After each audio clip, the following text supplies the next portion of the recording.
What up, guys? I never really give you a breakdown of how I had a top three finish over at Thermalito Bay, Thermalito Afterbay in Orville.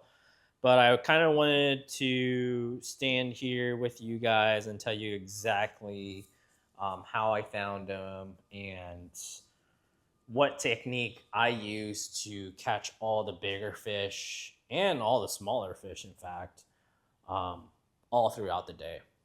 So let's start out with practice. Practice. I had my partner Simon Her. His Instagram and I believe his YouTube channel is at Simon Says Her. You can find a lot of information on power fishing and live scope there. But let's go back to practice day. Having a partner during practice could mean everything. So if your partner is local to the areas and you have friends that are in the areas, you can really cut the lake in half and eliminate a lot of the waters that you don't really need to cover. Okay, so sometimes we only have 20 miles, 25 miles in a day to cover. And a lot of those times that sometimes you have to slow down in certain areas to really kind of check to see if there's large amounts of fish or not. So Simon, being a local to Thermalito Afterbay, he told me that he's been there several weeks already, going there several times, and most of the days he's catching a majority of fish down south. So I automatically think, okay, let's not waste some time. The kid knows what he's doing. He's your buddy. Um, let's just go down south and scan the areas over there. So I worked my way down south. I did a few flipping, pitching, caught one fish pitching, but it didn't really impress me. It was only a 14 incher, and nowadays you'll need like close to 100 inches every single tournament. It's getting that competitive. So I worked my way down south and throwing a chatterbait, searching for fish. Caught one on the chatterbait, and then also got tons of followers of like these fish will like right when it hits the water, it looks at the chatterbait and it just goes like, "Woo, let's go check it out!" Whoop, and then look at it and then go whoop, and then fly away and then go back whoop, and then look at it again. Figured out that those are trout and those weren't the right fish, but they will look at your bait very aggressively. But the way that you could tell the difference between a bass and a trout is a trout will swim so fast to the bait, check it out, swim away really fast, and then swim right back to it, and then they won't commit. For some reason, they wouldn't commit to the chatterbait, but they would do that over and over again, and it got me excited. But by the time tournament hit in the morning, I was like, man, these are all trout.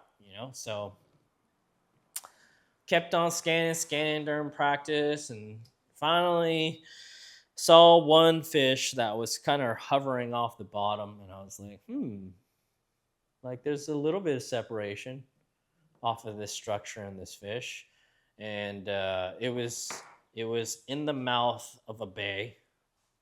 That fish can go up shallow pre-spawn and then can go bed up all these streams and etc. on hard cover like the trees. But I was outside, like the most immediate point that you'll ever get to, out of a spawning bay, and there's this fish set up right off the bottom, maybe a foot off the bottom, and I cast my drop shot to him and think like 22 incher. And I was like, or 21 and a half or something. I was like, okay, maybe I shouldn't have landed that fish, but now that's an indicator that there's fish in the area that I don't need to fish this area. So after that, I immediately cross over to the other side, to the other bank, and I see tons of marks just moving around sparse grass and hard bottom. Casting my little cricket out there. It was a hide up Koiki Thunder on a ball head jig. And I pitched it out there. It codes down, and then I reel it up a little bit to get closer to the mark. And then I start shaking it, and then I pull it away from the fish, and the fish takes it, whoop, 16 incher or something like that. And I was like, okay, there's fish in this general area. After I figure out there's fish in this general area, because it's a lot of just sparse grass, hard bottom here, hard bottom there, hard bottom there, tree stumps, and etc. I already knew that during the day of tournament day, I could find this stuff during the tournament. I don't need to look at fish more and pressure them with my trolling motor and pressure them with my lures and stuff. I'll figure them out during tournament day. That's what tournament day is there for, is to figure them out how to get them to bite and how to get to the boat. So I was like, okay, I'm going to pack all my stuff. I'm going to head back, right? That's how I initially found him. During tournament day, I was like, okay, these fish are not hovering off the bottom so high. You know, they're really close to the bottom, or they're like to a point where they're so buried in this sparse grass, I can't even really see them. So a lot of times, I had to really focus in and not take a cast until I found one hovering off the bottom. So my first couple of fish, they were hovering, isolated cover solo fish off the bottom, and I would just pitch a drop shot to them, and they would nose down and they would eat it, dunk, right? But that didn't really, that wasn't really effective until later on in the day.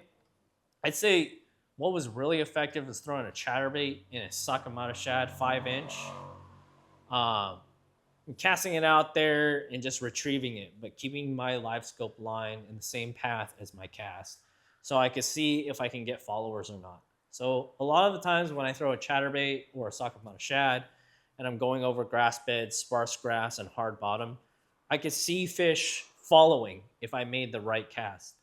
And if I made that right cast, I would get about 3 to 5 followers. And I would reel up that crankbait or Sakamata shad, lay it on the deck, and a lot of times you'll see 3 to 4 rods laying on my deck.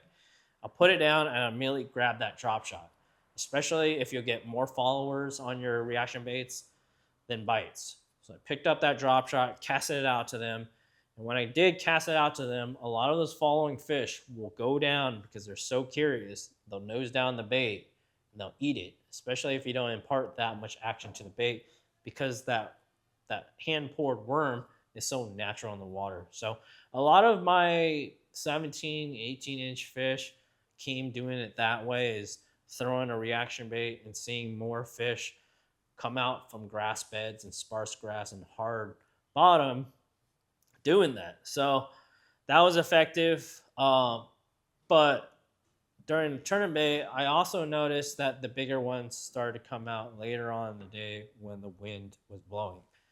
And a lot of the times, I gain information from other experienced anglers. When the wind kicks up really hard or to the max during that day, be sure to be ready, because that bite window will happen. So I left that general area where I caught that 17 and 18-inch fish, and that 21 and a half I caught later on that morning. I left it to check new water, which was a mistake. I came right back when that wind was blowing. And you know what? That 22 and a quarter rose off the bottom a lot more when it was windy. So a lot of factors play into when the big ones eat. And what I recommend is go revisit the spots that you caught fish during that day when the wind kicks up, because a lot of the bigger ones are more willing to eat during those windy spots, the windy times. So that's a rough breakdown of how I caught all my fish over at Thermalito Afterbay. I'll show you exactly what setup, what lures I was throwing that day right now. Give me a break. Give me some time. Let me see. I think it was this one. And it was this one and a chatterbait. This one. So a lot of the baits I actually cut off because I'm preparing to fish Don Pedro this weekend. But I'll show you exact rod reel setup that I had for each of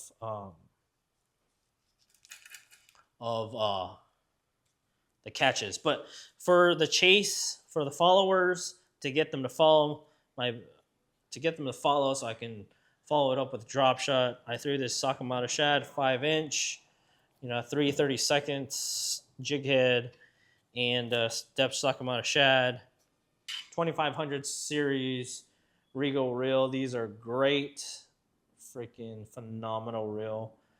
8-pound braid line to 8-pound leader.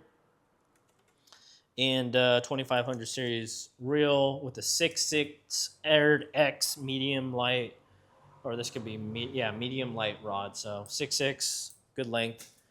So I didn't really actually catch fish on this Sakamata shad. I really do catch a lot of fish on that setup with the Sakamata, but that day they didn't want it. They wanted to follow it, but they didn't want to eat it. Second setup where I caught all my fish was the 7-foot medium light aired X rod with a Daiwa, I believe Daiwa Regal, the one before the newer one that I had over there, and I absolutely love it. 8-pound leader to 8-pound braid, high vis braid, and I was throwing a 6-inch robo worm. Love that worm. If I ever plan to hand pour my own worms, I'll let you guys know where to buy them. But then drop shot weight, I use a 1/4 ounce drop shot weight. I was using 3/8 because I ran out of quarter, but it seemed like fishing a 1/4, it's easier to take that out of sparse grass than it is 3/8. 3/8 is a little heavy. Every time you pull it out, it always seems like you're bringing up grass with it, and I didn't really like that feeling. Lastly, I was using a chatterbait. Here's my chatterbait rod. It's made by Daiwa. It's very affordable. It's a glass rod, DXB 731, and it was great. I feel like there's no better quality chatterbait rod out there than this one. This is such a budget-friendly, effective rod to fish with. And I was throwing white chatterbait. I believe it was 1/2 ounce or 3/8 with I think a swim on trailer by Big Bite Baits. But caught one fish during practice with it. Caught no fish during tournament day. But it was very effective for pulling fish out of grass beds. And like I said, both of those baits are great at pulling fish out of grass beds so they can follow it up with another finesse technique. Suck them out of shad and the chatterbait. Anyways, that's how, that's the simple breakdown of how I caught all my fish to get a top 3 and big fish for Thermalito Afterbay. If you guys want any more information about how I did over at the BAM event over at Thermalito Afterbay, feel free to leave it in the comment section. Like this video if you want to share this information with any of your buddies in the fishing community. Oh, and always subscribe if you like all the information here. Okay? Peace.